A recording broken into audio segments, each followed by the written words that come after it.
we're going on another trip. Why don't you come with me again? So, I gotta be quiet, because it's 4 in the morning. My wife's sleeping, but I'm gonna go catch a plane. Gonna go hang out with my boy Cory Jackson and James. We're gonna spend the weekend in Colorado. Why Colorado? Because the Airbnb was sick and we picked it. So I'm flying out to Vancouver and then Vancouver to Denver this morning.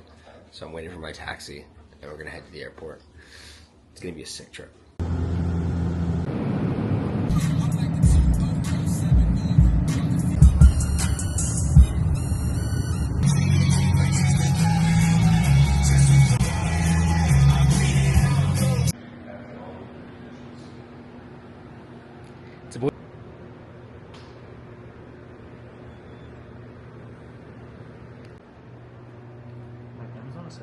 Saw it.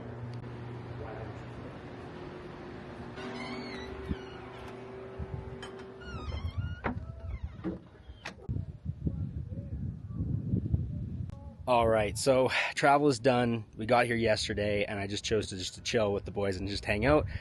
So didn't film anything yesterday as we kind of just got here and settled in. We got in late to our Airbnb. This place is absolutely sick. We are in Basalt. I can't say it. Basalt, Colorado. Place is absolutely beautiful. We're up in the mountain, and just basically here for the weekend and just to hang out and as friends, but as friends tend to do, we talk a lot about business at the same time. So it's been really fun being able to have these really in-depth discussions around each of our businesses, and then at the same time just have a lot of fun together and connect. And I'm with two buddies, Cory and James, who I've known Cory for a long time, and James and I have only known each other online, so it's fun to be able to bring these types of friendships off the internet into real life, leave the group chat and just hang out. So it's been an absolutely amazing start to our little weekend here. We kind of landed on Thursday and we're here till Sunday. So today's just a bit of a work day, going over some calls, had some coaching calls this morning, and then after that we'll probably just hang out. There's a beautiful lake down here, maybe we'll go check out, and then tomorrow we're going into Aspen for the day and just checking it out and going to get some steaks, and just seeing kind of where the weekend takes us. So super blessed to be here. Been such an amazing time so far. Probably the most beautiful Airbnb that I've ever been in.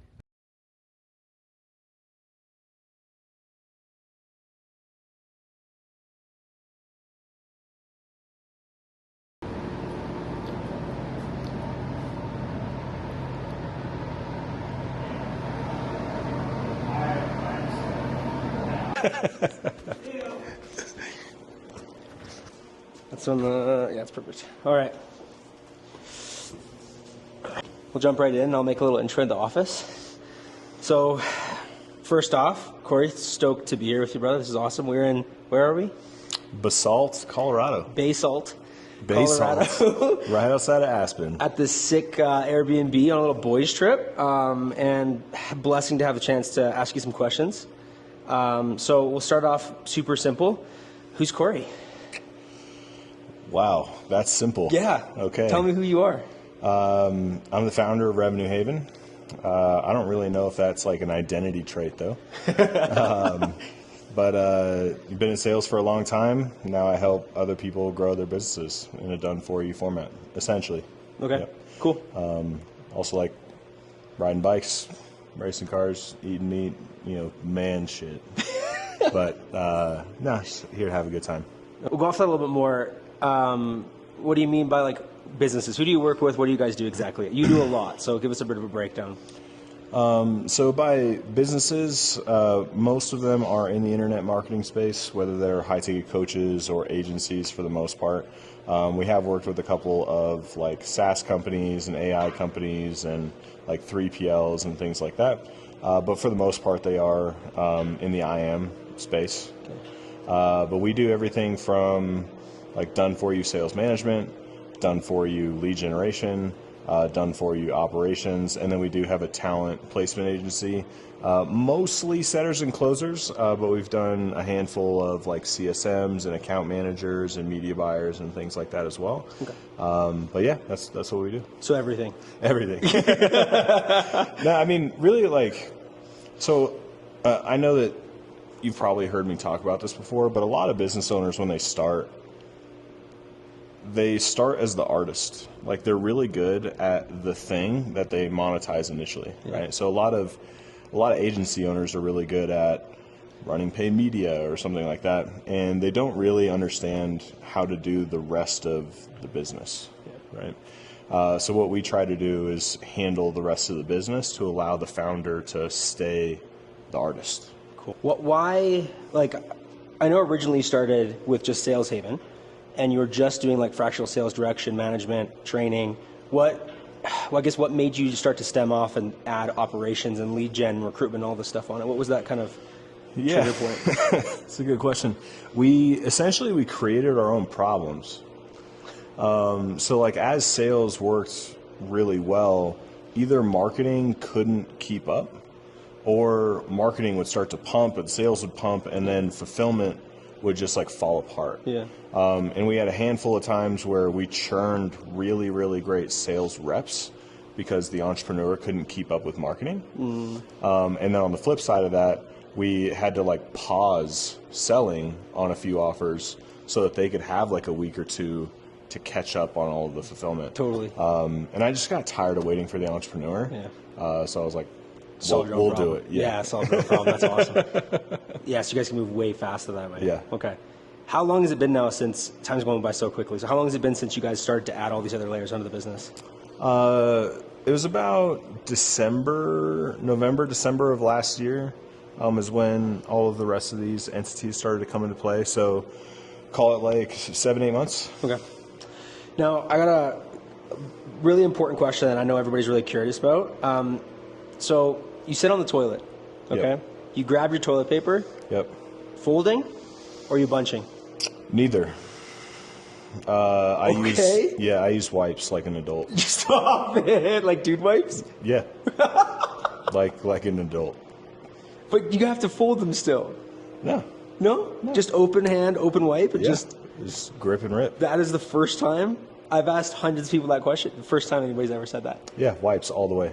If you're not using wipes, like, I don't know what to tell you. Are you using dude wipes specifically? No, a different brand. Okay. Fine.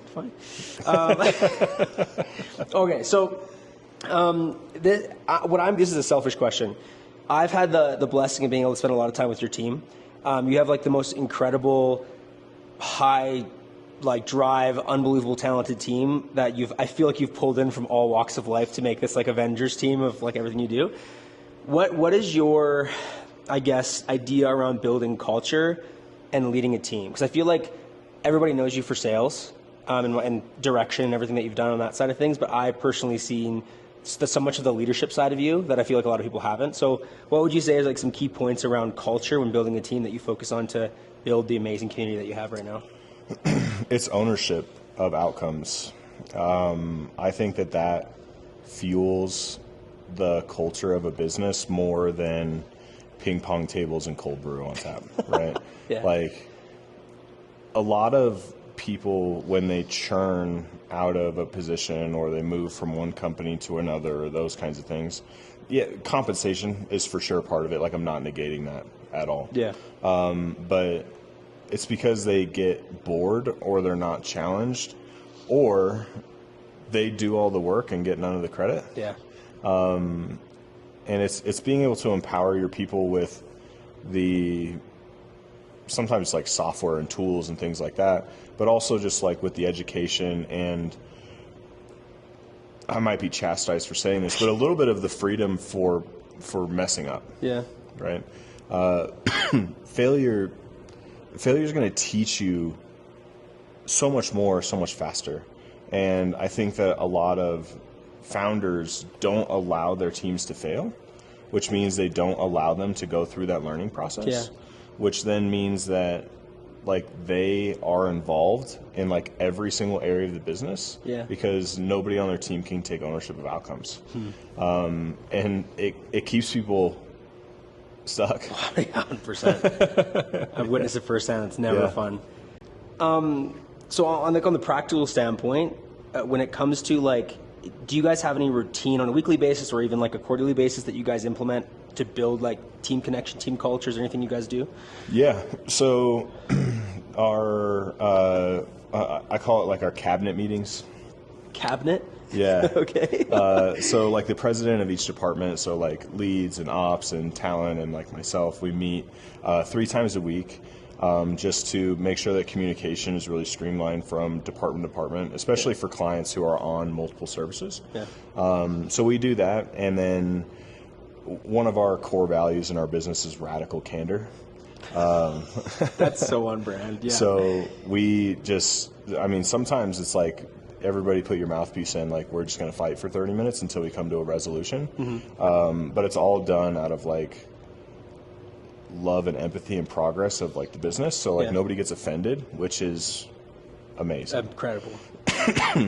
Each department meets as well. But then on Fridays at, I think it's like 3 or 4 o'clock Central, we do team-wide happy hour. Sweet. So we come in, you can bring beers, whatever, like it doesn't matter. And we don't talk about work at all. So if somebody brings up a work subject during happy hour, everybody on the call will boo them.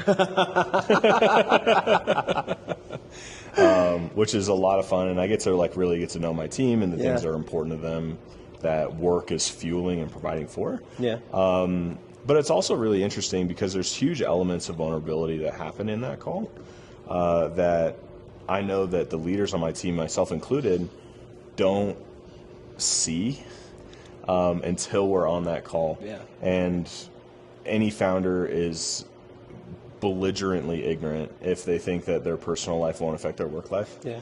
So it's cool to like see the wins or the trials that people are going through in that side. And then quarterly, every quarter we do an offsite together. They go meet up in person. Yeah. How many team members do you have right now? 9 core members of Revenue Haven, and then on our marketing team with like the strategists and media buyers and things like that, we're 20. Okay, cool. Something that I know you from originally, so we originally met at Bad Marketing when Ashton and the Heman Group merged with Bad Marketing, or became Bad Marketing. And then you eventually chose to go and start your own business and kind of take off. So I know you from like the sales side of things. Yeah. So I want to dig into that a little bit. This is a stat that I think is crazy. How much cash collected have you collected in your career? Just over 53 million. 53 million in cash collected. Cash collected, yeah. That's wild. So I know a few of the offers, like you've done a fitness offer, info. Like what are some of the industries that you've sold in? Yeah, fitness, info, agency, corporate as well, like big corporate offers. Some stuff in the finance space too. Real estate as well. Yeah. Real estate offers technically in like the info done for you space as well. But yeah, I mean, I've sold almost everything. I haven't done door to door. Okay. Haven't sold cars either. Okay. So like the 2 worst sales jobs. I mean, they're tough, man. It's just getting your teeth kicked in every day. But other than that, I've pretty much sold all different kinds of offers for sure. Okay, so a bit of a different turn because I'm just genuinely curious now because I'm looking at your tattoo. So when I first started to work with you, you mentored me through your sales program, which is Silverback. Where did the Silverback come from? Where does like this gorilla come from as your brand? Because like if anybody hops on a call with you, they're going to see gorillas all over the back of your office. You have a tattoo of it on your arm. It's in your branding. Like walk me. Where's that? Where did that come from? I wish the story was really cool, but it's kind of not. When I played baseball in high school, my coach, Scott Fullerton, basically told me like one day during practice, he was like, "You kind of remind me of like a silverback gorilla." And I was like, "Thanks." I was like, I don't know what that means. Like, okay, like what are you talking about? And he said, "You're super calm and chill, but I know if I get in the enclosure with you, you'll rip my arms off." It's a great story.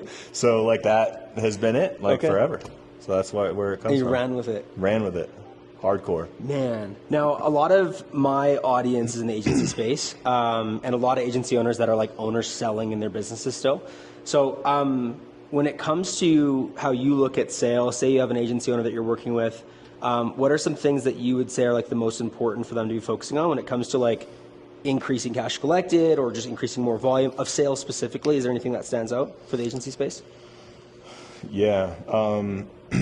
I would say there's probably three major things that contribute to that. The first one is having the agency niche down. Okay. And niching down doesn't have to be like hyper niched. Yeah. Right. Like local lead gen is like pretty niched, but being like, I only service like tires in this zip code, that's too much. Too right. niche. But niching down first, because the second thing is you have to be able to make your calls repeatable. Yeah. Which I know that you help them with, like the frameworks and things like that. Because if every single call that you take is different, it's impossible to get you out of that seat as a founder. Yeah. Because you can't teach somebody on it, right? And there's things like founder bias and all this kind of stuff that come into play there. So, like, repeat the outcomes, repeat the structure, repeat the frameworks, and prove that the framework works before hiring a closer. 100%. So important. Like, could not push into that enough. Yeah. And then the third one, I know you also talk about this, but it's such a resistance for a lot of founders. I don't know why. It just is. But just ask for more money. 100%. This is a hot topic for me. 100%. Just ask for more. But it can't be that simple. It really is. It really is. If you charge $3,000 a month, 1 out of every 10 calls ask for $3,500. Just a little increment, $500. And then you validate $3,500, and then you ask for $4,000. And then like you see where the value cliff exists, right? Yeah. But these founders live so far away from the value cliff that I bet there's multiple people right now that maybe watch this, maybe don't, that are charging $1,500 to $2,000 that could easily charge $5,000 to $6,000 and 4x their business with the same amount of costs. 100%. It's actually wild. It's actually wild. And so many, I guess it's such a mindset game too. It's like, I know so many agency owners that do the exact same services and charge $10,000 a month as some that are doing it for $2,000 a month. And you wonder why you're having a hard time growing. Like, I think it's so important. Because you don't have the cash. Yeah, 100%. Okay, so going off that a little bit further onto the sales side, one of the main questions that I get often is, as an agency owner, say you have the system in place, you got the framework in place, you start to replicate your sales process. When is like some markers or a good time to actually replace yourself with the closer? Is there like a certain thing that you look for? Is it cash collected? Is it volume of lead flow? Like, what does that look like? That's a really good question. How far into the weeds do you want me to get? Go whatever you feel like is important. Okay. Go for it.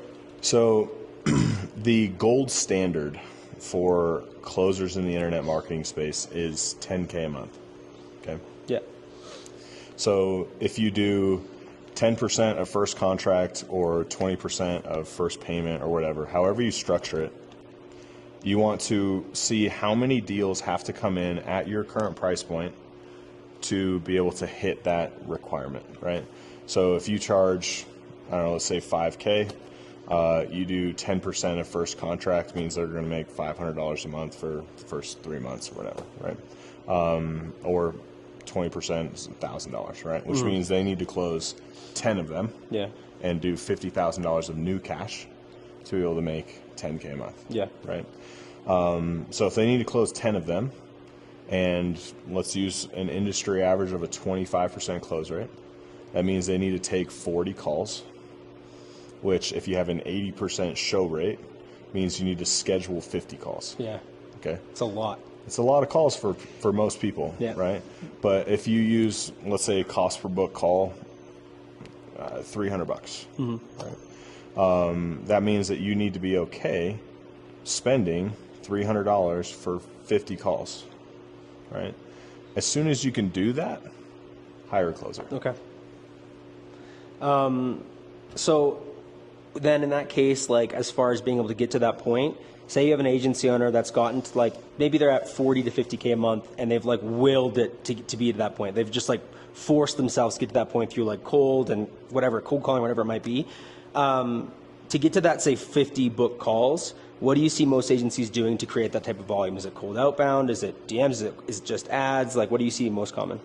I think it kind of depends on the industry that the agency is servicing. As an example, if you're like an e-com agency, you're probably not having a ton of success through cold email, right? It's probably paid ads, organic, that kind of stuff, right? But if you are like a PR agency, you probably crush cold email, right? Totally. So I think it really just depends on the avatar that you're servicing and the medium in which they engage back. Now, I do think that you should always have multiple legs to the stool. I think that organic should always be one of them. I do think that paid should always be one of them, depending on how fast you want to grow. And then I do think some level of cold should always be one of them.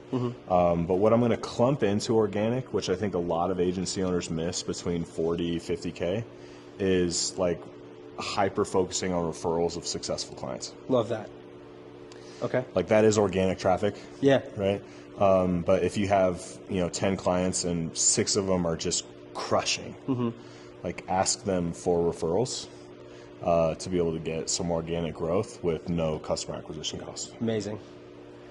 I know a lot of people in the agency space, especially my members, there's moments where they're kind of unsure of when that moment is to ask for a referral. Do you have like any kind of markers that you pay attention to for clients where you're like, oh, it's time to go ask that person?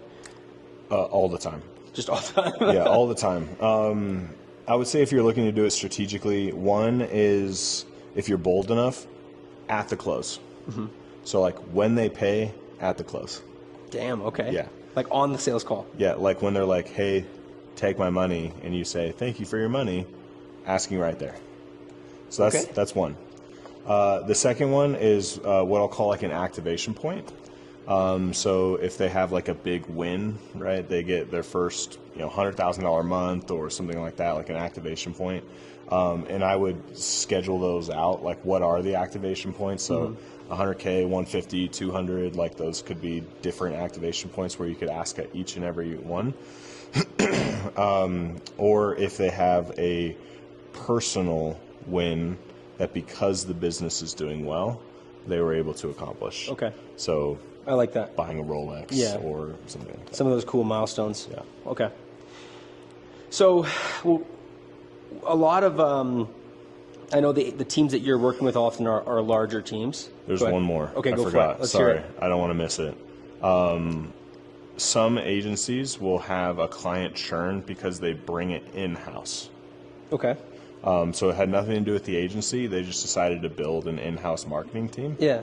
And the agency did its job, essentially, to get them to that point. If you ever have a client churn because they're bringing it in-house, that's also a great time to ask. I really like that. I think it's a good opportunity to be able to try to make something out of a loss, not a loss, but transition. So this is something that I find that I love about you is every time we hang out, I learn so much more about you and like your interests, and you have a lot of like random interests that you're into. So you played very competitive baseball, which I didn't learn until we hung out a few times. We both played competitive baseball. And just tore our rotator cuffs in the front yard yesterday. We were just in this beautiful Airbnb playing catch, and we both woke up with like super sore shoulders today. Don't regret it whatsoever. So other than playing competitive baseball, what are some other things that you're passionate about outside of business? Because I think a lot of people just know you for doing kick-ass things in the business space. Yeah. I ride bikes. That's probably one of my favorite things. I do have a race car, which is a lot of fun as well. You have a race car? Yeah. See? Yeah. I don't even know he has a race car. What kind of race car do you have? It's a G35 Shell, V6, 4.4 liter, bored out, AMS performance, roll cage on the inside, 5-point harness is the whole thing. Did you track it? Yeah, I track it. Laguna Seca is where I track it. No way. But I don't know, I like to go fast. My dad's a pilot, so one of my favorite things to do when I go visit him is to just go up in the air with him. It's a lot of fun. He has a little tail dragger, which is cool. It's like a little propeller plane, which is a lot of fun. Cool. My parents live out on a lake, so all water sports, jet ski, boats, water skiing, wakeboarding, tubing, tube wars. You ever do tube wars? Tube wars are bad, yes. Tube wars are super fun. Of course. Got 2 great dogs as well that, we just kind of hang out. They're big and lazy, so it's a lot of fun. I live in Nashville, though, so great music and food scene out there, a good group of people, so a lot of dinners and things like that out in Nashville. And then I like, working with, having friends that we have random Slack channels where we plan trips over the course of 25 minutes. If you guys want to hear the most internet marketing thing of all time, we had a group Slack channel before a group text, which You're right. You're absolutely right. Yeah, it's insane. That is kind of crazy. But yeah, it works. Dudes, Slack channel. These guys, James is behind us. He's refusing to be a part of this interview. But we made this group chat, and within literally 25 minutes, this Airbnb was in the chat, and literally 10 minutes later was paid for. And then we found out later that it was 4 hours away from the Denver airport. And it's been a great adventure so far. All right. It is technically day 3, but our second full day. We're about to load up in the vehicle and head out to Aspen. So, right, man, I'm out of breath. This altitude's getting me. We are in Basalt, Colorado. I probably butchered that. And we're about an hour away from Aspen. So, some brunch, and then we're going to go check out Aspen, which I'm super excited for. I'm curious if it's similar to some of the mountain towns that I've kind of been in and around Canada, but obviously it's very different. So I'm looking forward to seeing what that's like.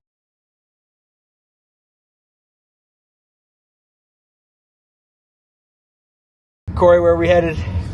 Basalt, and then Aspen. Okay, I was going to say, no, we're headed to Aspen.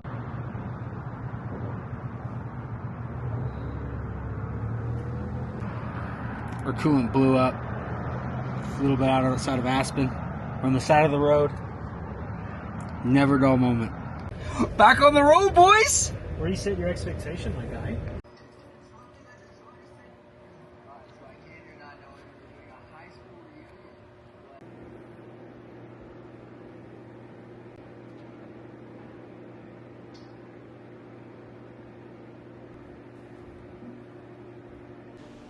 I genuinely don't think it gets much better than this.